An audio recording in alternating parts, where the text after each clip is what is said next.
नमस्ते। स्वागत है आपका मेरी कहानी वाली बैग एपिसोड 4 में। मैं हूं अनामिका और आज की कहानी है तेरा वो प्यार। रात के तकरीबन 11 बज रहे थे। साहिल दरवाज़ा खोलकर चुपचाप दबे पैर अपने कमरे की तरफ बढ़ने लगा। साहिल आज कुछ अजीब तरह से पेश आ रहा था। कुछ तो बात ज़रूर थी, वरना इस तरह से अपने ही घर चोरों की तरह घुसने का क्या मतलब। तो आ गए तुम? अरे अभी तो बस 11 ही बजे हैं, थोड़ी देर और रुक जाते। किचन की ओर से एक तंज कसती हुई आवाज़ ने साहिल के पैरों को रोक सा लिया। और वैसे बड़े खुश लग रहे हो, क्या बात है? अचानक से इस आवाज़ को सुन साहिल घबरा गया। आखिर जिस बात का डर था वही हुआ। साहिल मन ही मन ओ नो भगवान please help me, please please please कहने लगा, मानो जैसे कोई मंत्र जाप कर रहा हो। वो बहुत घबराया हुआ सा था। मैंने जानबूझकर कुछ नहीं किया। नज़रें नीचे कर एक तरफ साहिल धीरे आवाज़ में एक के बाद एक अपनी की हुई गलती की सफाई दे रहा था और दूसरी तरफ अंदर ही अंदर वो बहुत शर्मिंदगी भी महसूस कर रहा था। उस शाम का सारा कत्था चिट्ठा वो साफ साफ बता देना चाहता था, पर आज की दुविधा इतनी ज़्यादा गंभीर थी कि ना ही वो झूठ कह सकता था और ना ही सच कहने की हिम्मत जुटा पा रहा था। कहीं ना कहीं वो आने वाले इस तूफान को भांप चुका था। और कितनी सफाई दोगे तुम? थक गई हूं मैं तुम्हारे इस झूठ और दिखावे से। इस घर में हर पल और हर एक चीज मुझे बस धोखा सा ही लगता है। सच बताओ साहिल, तुम फिर वहीं गए थे ना? आखिर बहक ही गए ना तुम? आखिर फंसा ही लिया ना उसने तुम्हें अपनी जाल में? मैं ही बेवकूफ थी जो तुम्हारे हर बहाने को सच मानती गई। हाँ, बेवकूफ़ी थी ना मैं। इतने साल के रिश्ते और प्यार का ये अंजाम होगा, ये मैंने सपने में भी नहीं सोचा था। खैर छोड़ो, अब तो इस धोखे की भी आदत सी हो गई है मुझे।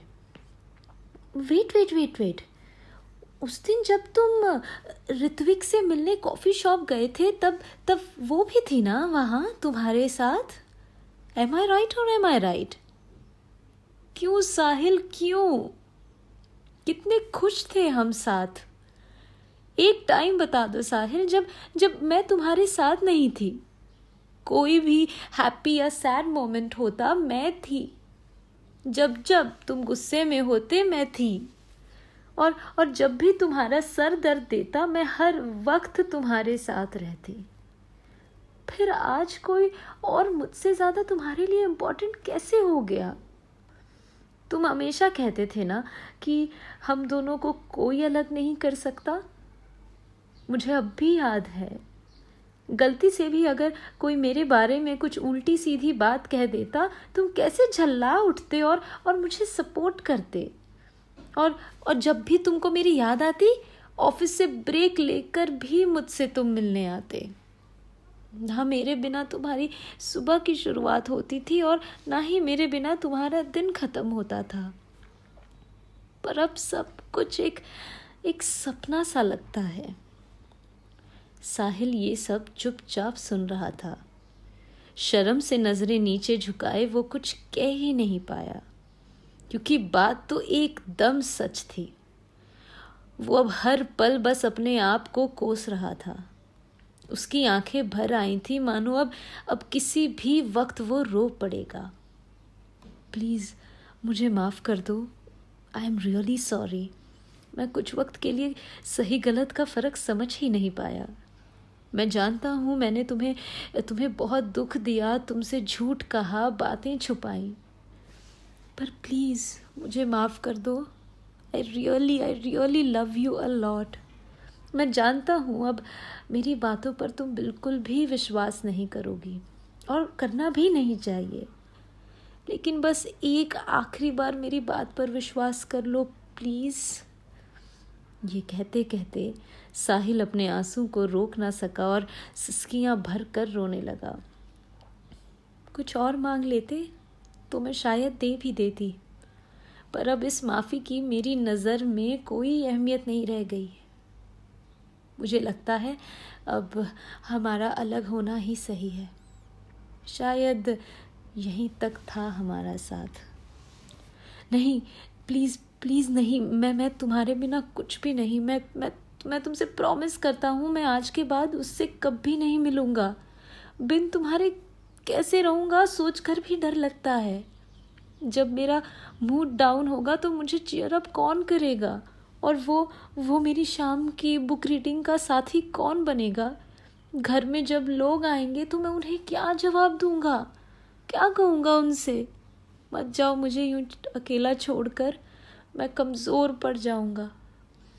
जानता हूँ प्यार का रिश्ता भरोसे की बुनियाद पे बनता और खिलता है, लेकिन हर इंसान को अपनी गलती सुधारने का एक मौका तो मिलता ही है ना।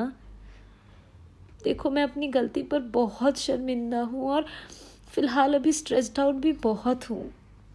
मुझे तुम्हारी ज़रूरत है। तुम्हारे अलावा ना ही कोई मुझे आज तक समझ पाया है और ना ही कभी समझ पाएगा।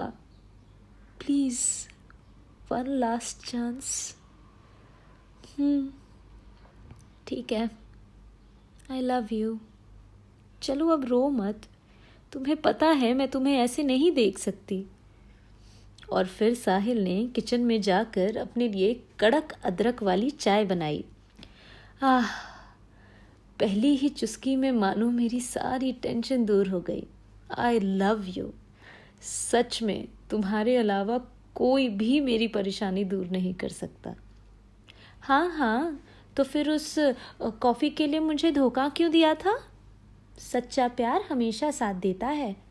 इसलिए कहते हैं, जिन्होंने एक बार चाय से इश्क कर ली वो कभी कॉफ़ी से इश्क नहीं कर पाएंगे।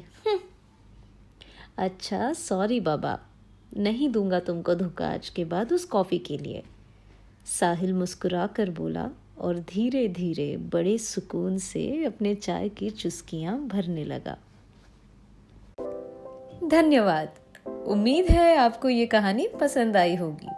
तो मिलते हैं अगले शनिवार एक नई कहानी के साथ।